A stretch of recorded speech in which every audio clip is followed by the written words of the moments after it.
Joe Pass is one of the most influential jazz guitarists to ever pick up a guitar. He was incredibly skilled, so it's almost impossible to copy him. But even if you don't spend months transcribing and learning entire songs, there are still some important lessons to be learned from his comping. And this will help you even if you play much simpler chords and stop you from getting stuck with just playing chords from grip to grip without any feeling or without making any music. It really surprises me that I come across people, even online teachers, who tell you not to play what Joe Pass is playing when he's comping like this. But I'm sure you can tell for yourself what works and what doesn't work. I'm gonna focus on how Joe Pass is comping behind Ella Fitzgerald in this video. They made several albums together, and to me they really defined how to play in this setting of a guitarist comping a soloist. Joe Pass demonstrates pretty much everything you want to know about comping. And I also found some clips of him describing how he thinks about it, which I really think adds another dimension to the whole thing. The most important part of jazz is rhythm, and when you're playing behind a soloist in a duo, you need to make sure that the groove is clear and swinging. So check this out and see if you can hear how Joe approaches this. I've got the world on a string, sitting on a rainbow, got the string around my... This is a real jazz tempo, that slow medium, that's just sort of the most jazz tempo you get. It's also a very difficult tempo. But here, I think the chords are pretty basic, so most of it is just some shell voicings. And then for the rest, really standard stuff.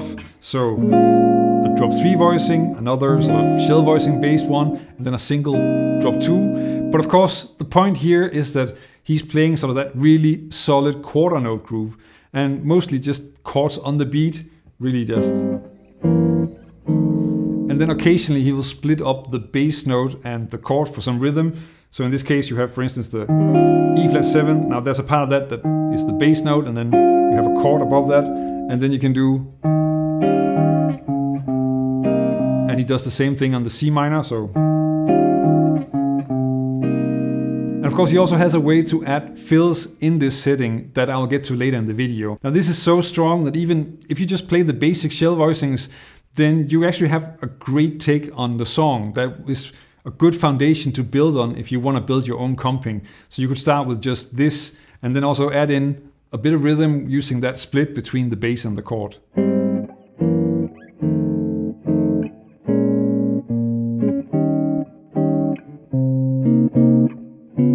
Don't be afraid to just play some clear quarter notes and use that as a foundation to build on. That's clearly what Joe Pass is doing here. And there are 2 other ways that Joe Pass lays down a groove in this setting. Both are sometimes frowned upon, which I find a bit strange, but the second one is probably sort of the most famously associated with Joe Pass.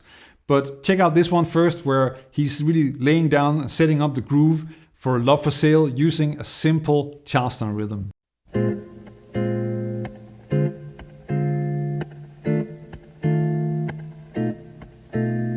Really simple, really basic, but it definitely works. This first chord is maybe a bit funny. It's like a B flat 7, but there's no third in there. But that kind of becomes clear in the next bar, because here we get the third, but it's used as a bass note leading into the rootless F7 13 that follows. And then he goes to this B7 sharp 11, which is of course there just to go back to the B flat 7. He uses this groove as a template for the A parts with a few variations in there, and then changes to this other type of comping that not everybody approves of, chords and walking bass. Love that's fresh and still unspoiled, love that's only slightly soiled. This really demonstrates how great this technique can sound, and also how Joe Pass uses it in a very flexible way. First, just playing the full chord, and then moving up the neck in steps, so. And then here adding on the D flat, the third of the chord, adding an inversion, moving up to the E flat 7. And you can really see how the bass line is a simple stepwise melody moving from one chord to the next. Even on the A flat major 7 bar, he first plays the A flat major 7 and then skips all the way down to a leading note, which is this A, to catch the A flat 7 flat 13. It's all about being practical, and that's quite clear on the D flat 7 bar that follows that. So we get the A flat 7, and then he moves to the D flat 7, playing the chord, and then just going down to the 5th, really just sort of the most simple bass change that you can make, but it still works as a walking bass. So, and that's of course an example of that you need to be practical to get the whole thing to work. That is as important as anything. If you can't play it in time, if it doesn't sound good, it's not worth anything. Let's move on to some fills. G Baby Ain't I Good to You is a great example of both how Joe Pass gets a standard to sound bluesy and also how he adds fills to his comping. He actually has a really clear concept of how to work with fills, as he explains here. Like making sure that you make the connection to the next phrase. So it isn't like if you play a note and then you're on G, so now you play a fill.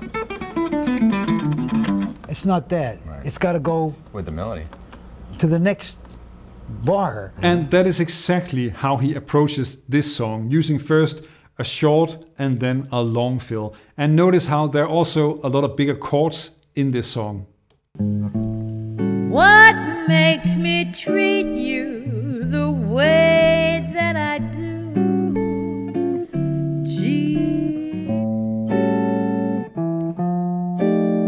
So in this slower groove, he's not really relying on playing a quarter note groove or just playing that pulse. Instead, he's first playing the bass note and then playing a chord. And notice that this is also a bigger chord. It's really much more about the color and it's placed on a syncopated note. So it's like on the one and then on the one and, then a leading note to the next root.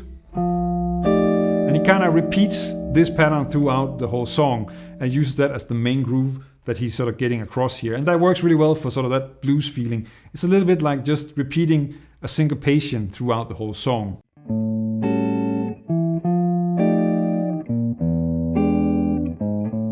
When it comes to fills, then the first thing to notice is that Joe only plays fills when Ella is not singing. So the first example is a really short phrase, only a few notes at the end of bar 2. So really, that's just this melody on the A7, which is like 13, flat 13, down to the 9th on the D7. Now, when Joe rounds off his fill, then Ella comes in again and finishes the melody of the A part. Gee, baby, ain't I good to you? And there's a lot more room for a fill here. And I think it's really great to hear how he's sort of mixing blues and jazz and has this turnaround that kind of sounds like a turnaround in C, but then also still leads to that A7, that's the first chord of the second A part.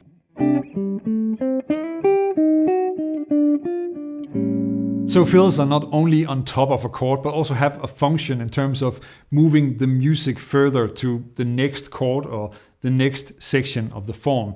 Joe Pass was clearly a bebop musician in that respect. The long fill in the previous example is sort of very much a melody that is just standing on its own, but he actually also incorporates the longer fills into the chords.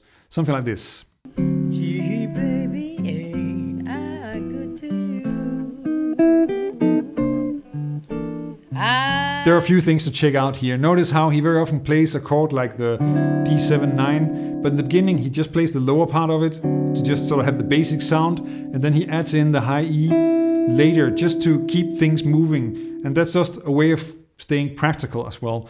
He kind of does the same thing with the G7. But then you get the first fill, and that goes from C6 to C7, so adding this G7 passing chord, moving up to this kind of stretchy C7 with the high C in the melody, and then with a bass melody moving to this C7, which of course is a rootless C7 913, and then from here going to the bridge. In this song, the bridge is 4 to sharp 4 diminished, so in this case that's an F to an F sharp diminished and then back to C. Sounds like this. I brought you a fur coat for Christmas, a diamond ring. These beautiful open voicings behind Ella. First the F6 and then to an F sharp diminished. To C major 7 there's room for a fill, and he first plays this. He actually just plays a really simple major blues melody, so that would be. But then he adds color to it in a way that's quite surprising. So first we get just a major 7, he's sliding into that, so. and then you get a D flat 7, and then a C7, and then you get this really nice run with C7 chords, down to a rootless F7 so that he can continue. And most of us could probably spend a lifetime harmonizing C blues licks like this. It's just so elegant. It seems kind of mind-blowing with all these bass lines, chords, fills. How do you do all of that at the same time? Well, you don't. Joe Pass was very practical when it comes to playing in a setting like this. Already hinted at this in some of the examples, and he actually has some advice on how to approach it. A lot of people think that you're playing like bass notes at the same time you're playing chords, at the same time you're playing melody, and it's not like that. It's an illusion. You're playing a bass note sometimes, you're playing a chord sometimes, you're playing the melody most of the time, and you're filling. So it's all done by doing something with motion. And that also fits with what you see in the examples. Let me show you 3 ways to make it easier to play like this and also help you get the important part of what you're playing across. If there's a lot happening in the chords, you don't need a lot of fills or bass movement. Take the turnaround from I've Got the World on a String as an example. I'm in love. I've got a song. So when he's doing a lot with the chords, he's actually keeping everything else simple. So first just B flat minor, leading into it, really just playing the chord, adding a color note, then a leading note in the bass, E flat 7, repeating that, and then a passing chord, A major 7 to take us down to A flat major 7. Now first on the A flat major 7, because we're kind of landing here, he's following that up with a fill, very short. And now he starts working with the chords and not really doing anything else. So first D flat 7, C minor, B7, B flat sus down to A7, and then another bass melody to take us to the A flat 7 in the next A. So really once he starts working with the chords, so D flat 7 to C minor 7 to B7 to B flat, it's all pretty simple. They're not complicated chords in any way. It's really just 4-note or 3-note chords. Most of them are actually shell voicings. And then of course this drop 3 voicing for the A7. The focus is on the movement, and it's either a melody with a fill or a bass line or harmony, which mostly then means passing chords, but then using simple chords. The same kind of thing happens here when he moves to walking bass in Love for Sale. The movement is what is important. And when the bass is moving, then fills and complicated chords are kind of just getting in the way. Who's prepared to pay the price for a trip to paradise? It's also worth noticing that for the bass lines, he's pragmatic and emphasizes the movement and the playability over making fantastic, intricate bass melodies.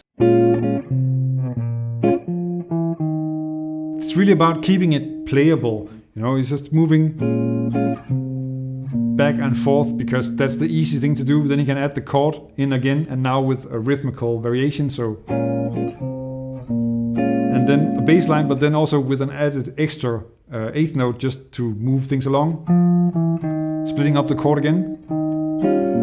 Going to the tritone substitution. And again, this is all stuff that's sort of close to each other. It's easy to play, and it's more focused on being able to play it in time, but also have a lot of stuff happening and also having that movement forward happening all the time.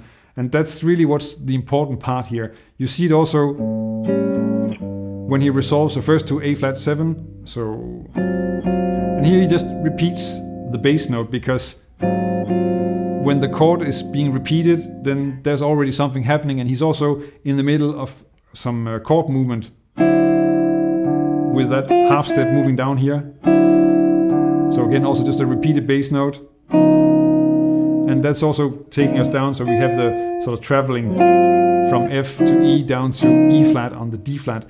And that's really the important thing here. You want to keep it playable so that you can make sure that you can get it across, play it in time, and get it to swing. We could probably all learn something from that. Another thing that Joe Pass is amazing at is jazz blues. And one jazz blues of his that completely blew my mind, so I had to spend hours and hours learning it, is the solo that I'm talking about in this video. This is one of the best tracks of one of my favorite Joe Pass albums. And the way he makes this jazz, blues and chord solos on this is unbelievable. It is one of the best places to learn to play jazz blues instead of being stuck with solos that are only licks with arpeggios. You need to check this out.